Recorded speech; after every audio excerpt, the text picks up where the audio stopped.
satria gerilya Jenderal Besar Sudirman yang mempunyai kesaktian lolos dari Belanda. Cuplikan, mengetahui bahwa opini internasional yang mulai mengutuk tindakan Belanda di Indonesia bisa membuat Indonesia menerima pengakuan yang lebih besar. Sudirman dan Hutagalung mulai membahas kemungkinan untuk melakukan serangan besar-besaran. Sementara itu, Belanda mulai menyebarkan propaganda yang mengklaim bahwa mereka telah menangkap Sudirman. Propaganda tersebut bertujuan untuk mematahkan semangat para gerilyawan. Sudirman memerintahkan Hutagalung untuk mulai merencanakan serangan besar-besaran, dengan prajurit TNI berseragam akan menyerang Belanda dan menunjukkan kekuatan mereka di depan wartawan asing dan tim investigasi PBB. Hutagalung bersama para prajurit dan komandannya, Kolonel Bambang Sugeng, serta pejabat pemerintahan di bawah pimpinan Gubernur Wongsonegoro, menghabiskan waktu beberapa hari dengan membahas cara-cara untuk memastikan agar serangan itu berhasil. Pertemuan ini menghasilkan rencana serangan umum tanggal 1 Maret tahun 1949, pasukan TNI akan menyerang pos-pos Belanda di seluruh Jawa Tengah. Pasukan TNI di bawah Komando Letnan Kolonel Soeharto berhasil merebut kembali Yogyakarta dalam waktu 6 jam. Menjadi unjuk kekuatan yang sukses dan menyebabkan Belanda kehilangan muka di mata internasional, meskipun sedang sakit. Sudirman saat itu juga diangkat sebagai Panglima Besar TNI di negara baru bernama Republik Indonesia Serikat. Pada tanggal 28 Desember Jakarta kembali dijadikan sebagai ibu kota negara. Ketika Belanda mulai menarik diri, Sudirman dipanggil kembali ke Yogyakarta pada bulan Juli tahun 1949. Meskipun ingin terus melanjutkan perlawanan terhadap pasukan Belanda, ia dilarang Presiden Soekarno. Perlawanan gerilyanya ditetapkan sebagai sarana pengembangan esprit de corps bagi tentara Indonesia. Dan rute gerilya sepanjang 100 km, 62 mil, yang ditempuhnya harus diikuti oleh taruna Indonesia sebelum lulus dari Akademi Militer. Sudirman telah menerima berbagai tanda kehormatan dari pemerintah pusat secara anumerta, termasuk Bintang Sakti, Bintang Gerilya, Bintang Mahaputra Adipurna, Bintang Mahaputra Pratama, Bintang Republik Indonesia Adipurna, dan Bintang Republik Indonesia Adipradana. Pada tanggal 10 Desember tahun 1964, Sudirman ditetapkan sebagai pahlawan nasional Indonesia melalui keputusan Presiden nomor 314 tahun 1964. Sudirman dipromosikan menjadi Jenderal Besar pada tahun 1997. Jenderal Sudirman tercatat sebagai Panglima sekaligus Jenderal pertama dan termuda Indonesia. Kisah hidup Sudirman. Terlahir dari pasangan rakyat biasa Karsit Kartawiraji dan Siem, saat pasangan ini tinggal di rumah saudari Siem yang bernama Tarsem di Bodas Karangjati, Rembang, Purbalingga. Tarsem sendiri bersuamikan seorang camat bernama Raden Cokro Sunaryo. Karena kondisi keuangan Cokro Sunaryo yang lebih baik, ia mengadopsi Sudirman. Sudirman tidak diberitahu bahwa Cokro Sunaryo bukanlah ayah kandungnya sampai ia berusia 18 tahun. Setelah Cokro Sunaryo pensiun sebagai camat pada akhir 1916, Sudirman ikut dengan keluarganya ke Manggisan, Cilacap. Untuk pendidikan agama, ia dan adiknya mempelajari Islam di bawah bimbingan Kiai Haji Kohar. Ia dipercaya untuk mengumandangkan azan dan iqomat. Saat berusia 7 tahun, Sudirman terdaftar di sekolah pribumi, Hollands Inlandse School. Pada tahun kelimanya bersekolah, Sudirman diminta untuk berhenti sekolah sehubungan dengan ejekan yang diterimanya di sekolah milik pemerintah. Permintaan ini awalnya ditolak, namun Sudirman dipindahkan ke sekolah menengah milik Taman Siswa pada tahun ke-7 sekolah. Pada tahun ke-8, Sudirman pindah ke sekolah menengah Wirotomo setelah sekolah Taman Siswa ditutup oleh ordonansi sekolah liar karena diketahui tidak terdaftar. Pada usia 19 tahun, Sudirman menjadi guru praktik di Wirotomo. Setelah lulus dari Wirotomo, Sudirman belajar selama 1 tahun di Quick School, sekolah guru, yang dikelola oleh Muhammadiyah di Surakarta, tetapi berhenti karena kekurangan biaya. Pada 1936, ia kembali ke Cilacap untuk mengajar di sebuah sekolah dasar Muhammadiyah. Setelah berhenti kuliah keguguran, pada 1936 ia mulai bekerja sebagai seorang guru, dan kemudian menjadi kepala sekolah di sekolah dasar Muhammadiyah. Ia juga aktif dalam kegiatan Muhammadiyah lainnya dan menjadi pemimpin kelompok pemuda Muhammadiyah pada tahun 1937. Ketika Perang Dunia II pecah di Eropa, diperkirakan bahwa Jepang, yang telah bergerak mendekati China daratan, akan berupaya menginvasi Hindia. Sebagai tanggapan, pemerintah kolonial Belanda, yang sebelumnya membatasi pelatihan militer bagi pribumi, mulai mengajari rakyat cara-cara menghadapi serangan udara. Menindaklanjuti hal ini, Belanda kemudian membentuk tim persiapan serangan udara. Sudirman, yang disegani oleh masyarakat, diminta untuk memimpin tim di Cilacap. Selain mengajari warga setempat mengenai prosedur keselamatan untuk menghadapi serangan udara, Sudirman juga mendirikan pos pemantau di seluruh daerah. Ia dan Belanda juga menangani pesawat udara yang menjatuhkan material. Untuk mensimulasikan pengeboman, hal ini bertujuan untuk mempertinggi tingkat respon.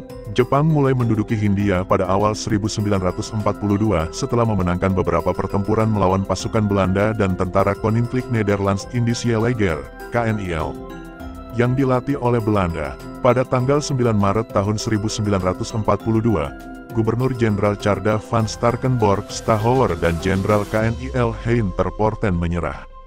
Peristiwa ini menimbulkan perubahan drastis dalam pemerintahan Nusantara dan semakin memperburuk kualitas hidup warga non-Jepang di Hindia. Banyak masyarakat pribumi yang menderita dan mengalami pelanggaran hak asasi manusia di tangan Jepang.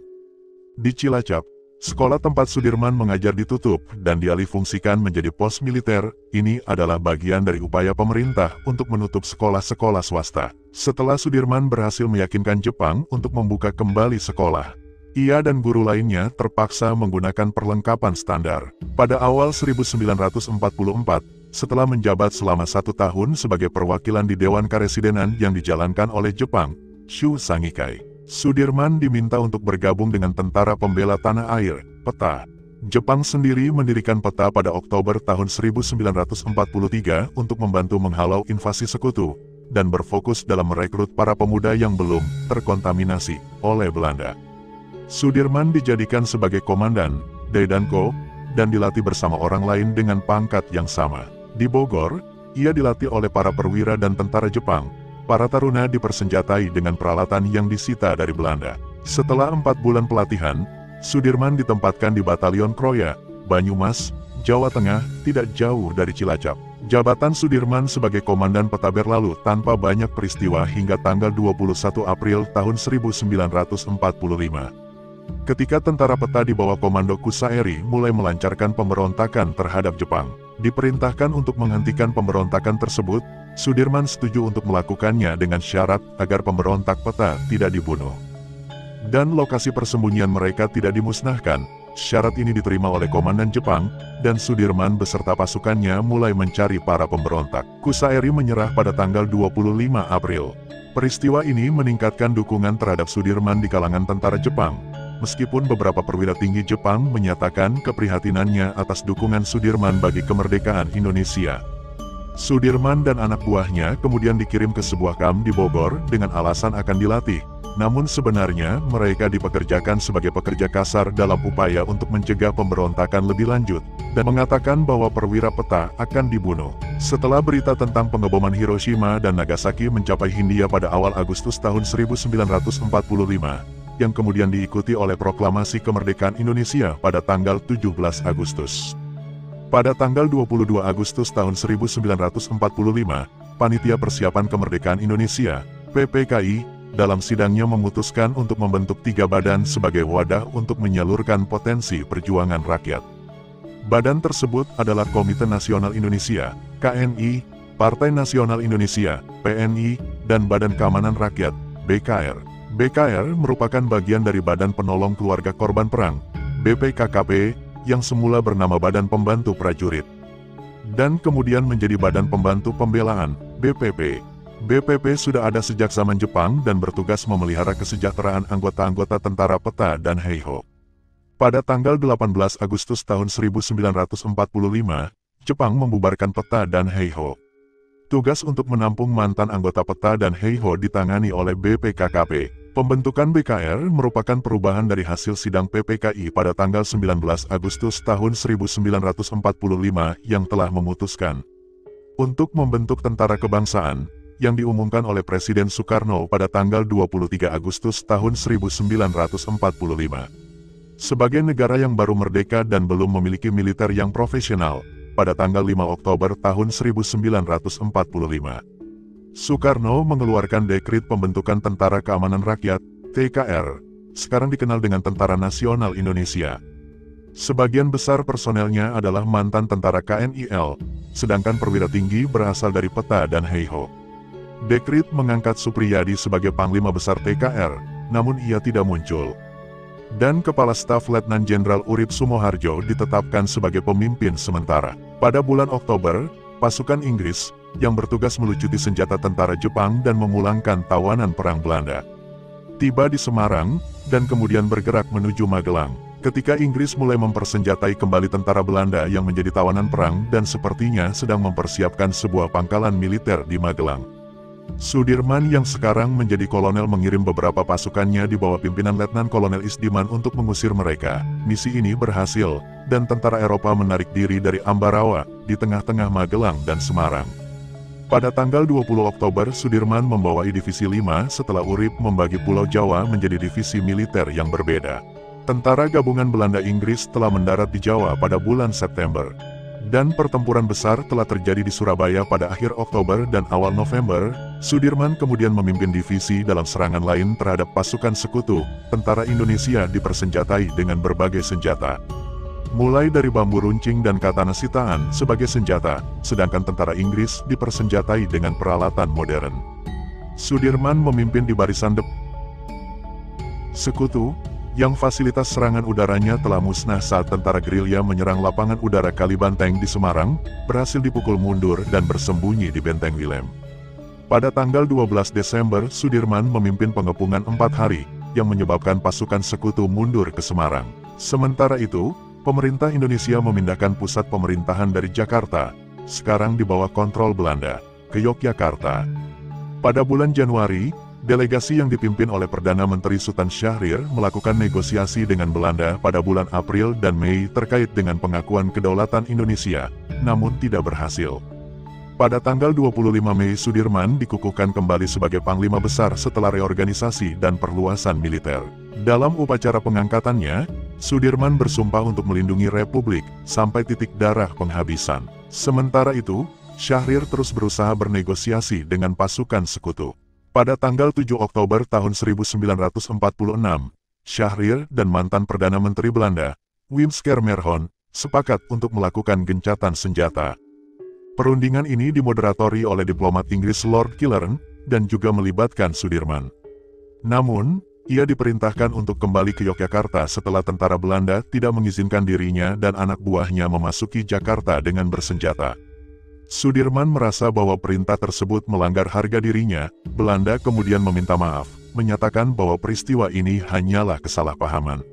Sudirman berangkat dengan kereta lainnya pada akhir Oktober, dan tiba di stasiun Gambir pada tanggal 1 November. Di Jakarta, ia disambut oleh kerumunan besar. Perundingan di Jakarta berakhir dengan perumusan Perjanjian Linggarjati pada tanggal 15 November. Perjanjian ini disahkan pada tanggal 25 Maret tahun 1947, meskipun ditentang oleh para nasionalis Indonesia. Sudirman secara lantang juga menentang perjanjian tersebut karena ia tahu bahwa perjanjian itu akan merugikan kepentingan Indonesia. Namun menganggap dirinya juga wajib mengikuti perintah. Pada awal 1947, kondisi sudah relatif damai setelah perjanjian Linggarjati. Sudirman mulai berupaya untuk mengonsolidasikan TKR dengan berbagai laskar. Dalam upayanya ini, Sudirman mulai melaksanakan reorganisasi militer. Kesepakatan baru bisa tercapai pada Mei tahun 1947, dan pada tanggal 3 Juni tahun 1947, Tentara Nasional Indonesia, TNI, diresmikan. TNI terdiri dari TKR dan tentara dari berbagai kelompok laskar, yang berhasil dirangkul Sudirman setelah mengetahui bahwa mereka dimanfaatkan oleh partai-partai politik. Namun, gencatan senjata yang berlangsung pasca perjanjian Linggarjati tidak bertahan lama. Pada tanggal 21 Juli tahun 1947, tentara Belanda yang telah menduduki wilayah peninggalan Inggris selama penarikan mereka melancarkan agresi militer, dan dengan cepat berhasil menguasai sebagian besar Jawa dan Sumatera. Meskipun demikian, pemerintahan pusat di Yogyakarta tetap tak tersentuh. Sudirman menyerukan kepada para tentara untuk melawan dengan menggunakan semboyan. Ibu Pertiwi memanggil, dan kemudian menyampaikan beberapa pidato melalui RRI. Namun upayanya ini gagal mendorong tentara untuk berperang melawan Belanda. Terlebih lagi, tentara Indonesia sedang tidak siap dan pertahanan mereka ditaklukkan dengan cepat. Setelah ditekan oleh PBB, yang memandang situasi di bekas Hindia dengan remeh, pada tanggal 29 Agustus tahun 1947. Belanda menciptakan garis Van Mook. Garis ini membagi wilayah-wilayah yang dikuasai oleh Belanda dan Indonesia. Di sepanjang garis ini, gencatan senjata diberlakukan. Sudirman memanggil para gerilyawan Indonesia yang bersembunyi di wilayah taklukan Belanda, memerintahkan mereka agar kembali ke wilayah yang dikuasai Indonesia. Untuk tetap mengobarkan semangat mereka, ia menyebut penarikan ini dengan hijrah, merujuk pada perjalanan Nabi Muhammad ke Madinah pada tahun 622 Masehi, dan meyakinkan bahwa mereka akan kembali.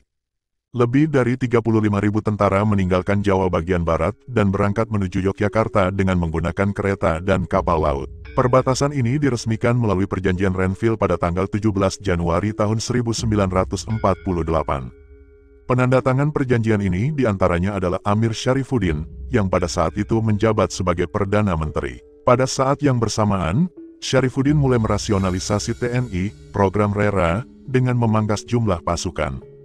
Pada saat itu, tentara reguler terdiri dari 350.000 personel, dan lebih dari 470.000 terdapat di Laskar. Dengan adanya program ini, pada tanggal 2 Januari tahun 1948 Presiden Soekarno mengeluarkan keputusan Presiden nomor 1 tahun 1948, yang memecah pucuk pimpinan TNI menjadi Staf Umum Angkatan Perang dan Markas Besar Pertempuran. Staf Umum dimasukkan ke dalam Kementerian Pertahanan di bawah seorang Kepala Staf Angkatan Perang, Kasab. Sementara itu, Markas Besar Pertempuran dipimpin oleh seorang Panglima Besar Angkatan Perang Mobil.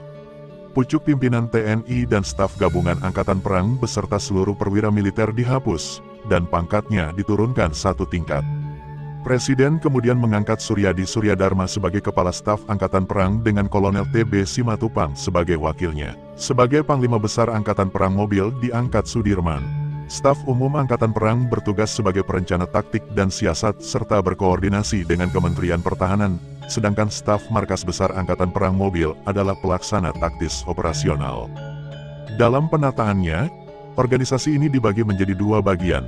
Penataan kementerian dan pimpinan tertinggi ditangani oleh Kasab, sementara mengenai pasukan serta daerah-daerah pertahanan ditangani oleh Wakil Panglima Besar Angkatan Perang.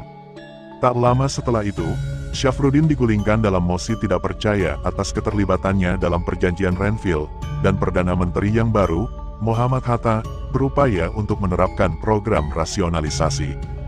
Hal ini menimbulkan perdebatan di antara kelompok yang pro dan anti-rasionalisasi. Sudirman menjadi tempat mengadu dan pendorong semangat bagi para tentara, termasuk sejumlah komandan senior yang menentang program rasionalisasi. Sudirman secara resmi dikembalikan ke posisinya pada tanggal 1 Juni tahun 1948. Untuk menyelesaikan penataan organisasi ini, Sudirman membentuk sebuah panitia yang anggotanya ditunjuk oleh Panglima sendiri. Anggota panitia terdiri dari Jenderal Major Susalit Jojo Adiningrat, mantan Peta dan Laskar, Jenderal Mayor Suwardi, mantan KNIL, dan Jenderal Mayor Aha Nasution dari Perwira Muda. Penataan organisasi TNI selesai pada akhir tahun 1948, setelah Panglima Tentara dan Teritorium Sumatera, Kolonel Hidayat Martaatmaja, menyelesaikan penataan organisasi tentara di Pulau Sumatera. Setelah program rasionalisasi mereda, Syarifuddin mulai mengumpulkan tentara dari Partai Sosialis, Partai Komunis, dan anggota sentral organisasi buruh seluruh Indonesia untuk mengobarkan revolusi proletar di Madiun, Jawa Timur, yang berlangsung pada tanggal 18 September tahun 1948. Sudirman, yang saat itu sedang sakit, mengirim Nasution untuk memadamkan revolusi. Sudirman juga mengirim dua perwira lainnya sebagai antena perdamaian sebelum serangan. Meskipun pemimpin revolusi, Musso, telah sepakat untuk berdamai, Nasution dan pasukannya berhasil menumpas pemberontakan pada tanggal 30 September. Sudirman mengunjungi Madiun tidak lama setelah pertempuran. Ia mengatakan kepada istrinya bahwa ia tidak bisa tidur di sana karena pertumpahan darah yang terjadi. Pemberontakan di Madiun, dan ketidakstabilan politik yang sedang berlangsung, melemahkan kondisi kesehatan Sudirman. Pada tanggal 5 Oktober tahun 1948, setelah perayaan Hari Jadi TNI ketiga, Sudirman pingsan. Setelah diperiksa oleh berbagai dokter, ia didiagnosis mengidap tuberkulosis, TBC. Pada akhir bulan, ia dibawa ke Rumah Sakit Umum Panti Rapih dan menjalani pengempesan paru-paru kanan, dengan harapan bahwa tindakan ini akan menghentikan penyebaran penyakit tersebut. Selama di rumah sakit, ia melimpahkan sebagian tugas kepada Nasution. Mereka berdua terus mendiskusikan rencana untuk berperang melawan Belanda, dan Sudirman secara rutin menerima laporan. Mereka sepakat bahwa perang gerilya, yang telah diterapkan di wilayah taklukan Belanda sejak bulan Mei, adalah perang yang paling cocok bagi kepentingan mereka. Untuk mewujudkan hal ini, Sudirman mengeluarkan perintah umum pada tanggal 11 November dan persiapannya ditangani oleh Nasution. Sudirman dipulangkan dari rumah sakit pada tanggal 28 November tahun 1948. Meskipun ia terus mengeluarkan perintah, Sudirman baru kembali aktif bertugas pada tanggal 17 Desember. Seiring dengan semakin meningkatnya ketegangan antara tentara Indonesia dan Belanda, ia memerintahkan TNI untuk meningkatkan kewaspadaan. Ia juga memerintahkan latihan militer skala besar dalam upayanya, yang gagal, untuk meyakinkan Belanda bahwa TNI terlalu kuat untuk diserang. 2 hari kemudian, diumumkan bahwa mereka tak lagi terikat dengan perjanjian Renville. Pada tanggal 19 Desember Belanda melancarkan agresi militer kedua untuk merebut ibu kota Yogyakarta. Pukul 7 waktu Indonesia Barat, lapangan udara di Maguwo berhasil diambil alih oleh pasukan Belanda di bawah pimpinan Kapten Eekhout. Sudirman, yang telah menyadari serangan itu, memerintahkan stasiun RRI untuk menyiarkan pernyataan bahwa para tentara harus melawan karena mereka telah dilatih sebagai gerilyawan. Sudirman kemudian mengunjungi Istana Presiden di Yogyakarta, tempat para pemimpin pemerintahan sedang mendiskusikan ultimatum yang menyatakan bahwa kota itu akan diserbu kecuali para pemimpin menerima kekuasaan kolonial. Sudirman mendesak presiden dan wakil presiden agar meninggalkan kota dan berperang sebagai gerilyawan, namun sarannya ini ditolak. Meskipun dokter melarangnya, Sudirman mendapat izin dari Soekarno untuk bergabung dengan anak buahnya. Pemerintah pusat dievakuasi ke Keraton Ngayogyakarta Hadiningrat atas desakan Sultan Hamengkubuwono ke-9, namun mereka tertangkap dan diasingkan. Sebelum memulai gerilya, Sudirman pertama-tama pergi ke rumah dinasnya dan mengumpulkan dokumen-dokumen penting, lalu membakarnya untuk mencegahnya jatuh ke tangan Belanda. Sudirman, bersama sekelompok kecil tentara dan dokter pribadinya, mulai bergerak ke arah selatan menuju Kretek, Parangtritis, Bantul. Setibanya di sana, mereka disambut oleh Bupati pada pukul 18. Selama di Kretek, Sudirman mengutus tentaranya yang menyamar ke kota yang telah diduduki oleh Belanda untuk melakukan pengintaian, dan meminta istrinya menjual perhiasannya untuk membantu mendanai gerakan gerilya. Setelah beberapa hari di Kretek, ia dan kelompoknya melakukan perjalanan ke timur di sepanjang pantai selatan menuju Wonogiri. Sebelum Belanda menyerang, sudah diputuskan bahwa Sudirman akan mengontrol para gerilyawan dari Jawa Timur, yang masih memiliki beberapa pangkalan militer. Setelah beberapa saat di Kediri, mereka melanjutkan perjalanan lebih jauh ke timur. Setelah mereka meninggalkan kota pada tanggal 24 Desember, Belanda berencana untuk menyerang Kediri. Serangan Belanda yang berkelanjutan menyebabkan Sudirman harus mengganti pakaiannya dan memberikan pakaian lamanya pada salah seorang prajuritnya, Letnan Heru Keser, yang memiliki kemiripan dengan Sudirman. Keser diperintahkan untuk menuju selatan bersama sekompi besar tentara, mengganti pakaiannya, dan diam-diam kembali ke utara, sedangkan Sudirman menunggu di Karangnongko. Pengalihan ini berhasil, dan pada tanggal 27 Desember Sudirman dan anak buahnya bergerak menuju desa Jambu dan tiba pada tanggal 9 Januari tahun 1949. Di sana, Sudirman bertemu dengan beberapa menteri yang tidak berada di Yogyakarta saat penyerangan. Suparno, Susanto Tirtoprojo, dan Susilowati. Bersama para politisi ini, Sudirman berjalan ke Banyutuwo sambil memerintahkan beberapa tentaranya untuk menahan pasukan Belanda. Di Banyutuwo, mereka menetap selama seminggu lebih. Namun, pada tanggal 21 Januari tentara Belanda mendekati desa. Sudirman dan rombongannya terpaksa meninggalkan Banyutuwo, berjuang menembus jalan dalam hujan lebat. Sudirman dan pasukannya terus melakukan perjalanan melewati hutan dan rimba, akhirnya tiba di Sobo, di dekat Gunung Lawu, pada tanggal 18 Februari. Selama perjalanannya ini, Sudirman menggunakan sebuah radio untuk memberi perintah pada pasukan TNI setempat jika ia yakin bahwa daerah itu aman. Merasa lemah karena kesulitan fisik yang dihadapi, termasuk perjuangannya melewati hutan dan kekurangan makanan, Sudirman yakin bahwa Sobo aman dan memutuskan untuk menggunakannya sebagai markas gerilya. Komandan tentara setempat, Letnan Kolonel Wilyatar Hutagalung, berperan sebagai perantara antara dirinya dengan pemimpin TNI lain. Sementara itu, Belanda mulai menyebarkan propaganda yang mengklaim bahwa mereka telah menangkap Sudirman. Propaganda tersebut bertujuan untuk mematahkan semangat para gerilyawan. Sudirman memerintahkan Huta Galung untuk mulai merencanakan serangan besar-besaran, dengan prajurit TNI berseragam akan menyerang Belanda dan menunjukkan kekuatan mereka di depan wartawan asing dan tim investigasi PBB.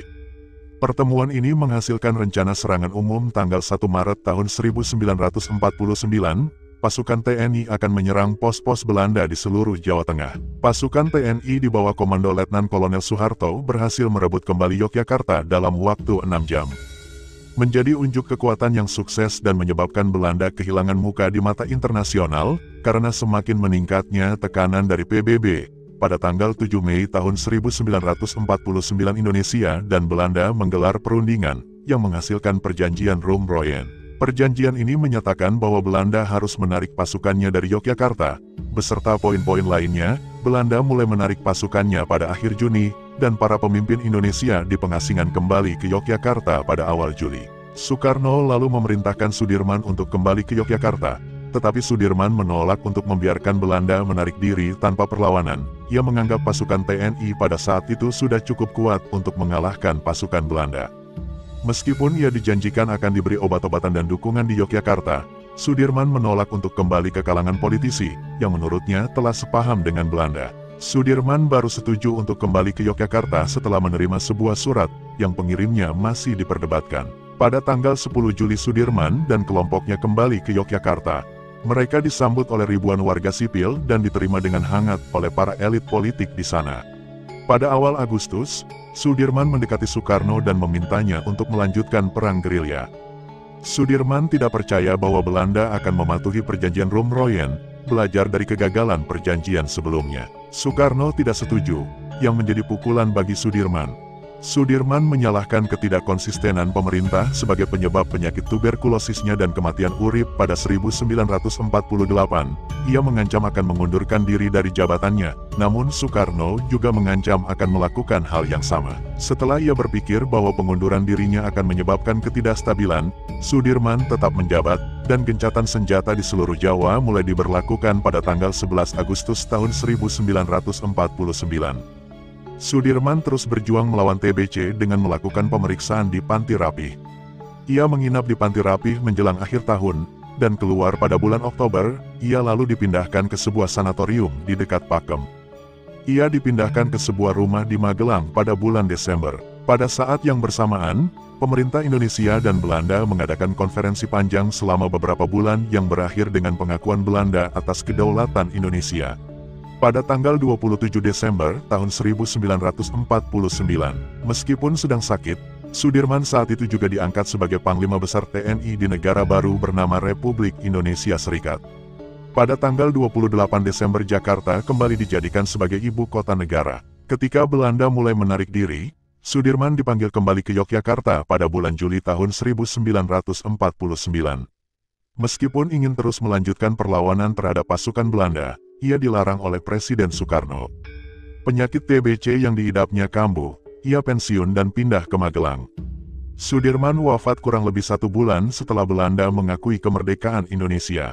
Ia dimakamkan di Taman Makam Pahlawan Semaki, Yogyakarta. Kematian Sudirman menjadi duka bagi seluruh rakyat Indonesia. Bendera setengah tiang dikibarkan dan ribuan orang berkumpul untuk menyaksikan prosesi upacara pemakaman. Sudirman terus dihormati oleh rakyat Indonesia.